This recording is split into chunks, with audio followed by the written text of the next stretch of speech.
Est-ce que l'argent fait le bonheur? Non, 100%. Les mois où j'ai été le plus malheureux dans ma vie, puis malheureux, je l'avais même dit à ma mère une fois, elle capotait. J'avais dit c'est parce qu'il y a Olivia puis ma blonde, parce que sinon, honnêtement, je pense que je me foutrais en l'air.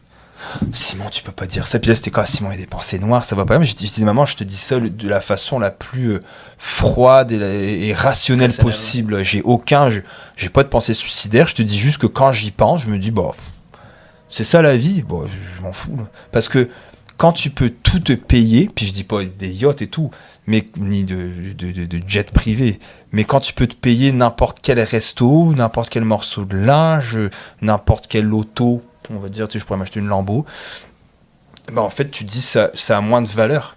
Oui. C'est quand mon frère, il dit une phrase que j'aime bien, que je vais essayer de pas le défoncer là, mais c'est ce qui est le plus difficile d'avoir, qui est le plus enviable. C'est pas exactement ça, Nathan, je suis désolé, mais c'est les choses les plus inaccessibles qui sont le plus enviables. Mais en fait, une fois qu'elles sont accessibles, une fois que la fille que tu voulais au secondaire, tu l'as eue. Exact. Bon. Condamné à vouloir ce qu'on n'a pas. Ouais. L'humain est souvent comme ça, fait que ça crée beaucoup de gens, des éternels insatisfaits.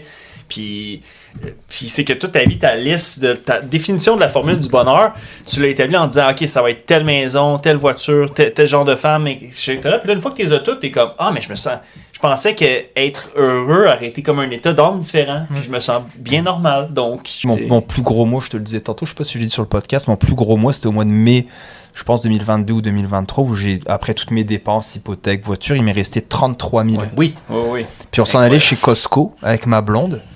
Puis elle m'a dit, mais tu veux pas te payer quelque chose? Il y a pas quelque chose qui... Puis c'est là où j'allais vraiment pas bien. Là. J'étais down. Là. C'était une période noire pour moi. Et puis là, on va dire, il se plaint le ventre plein. Puis vous avez raison, honnêtement, c'est vrai. Là. Je me plaignais parce que ça n'allait pas mentalement, tu sais. Et j'ai dit à ma blonde, non, il n'y a rien. Puis on est allé chez Costco. Puis on a acheté j'aurais pu acheter, on va acheter une télé au sous-sol. Puis tu vois, ça, je l'ai acheté chez Costco. Ouais. Tu comprends?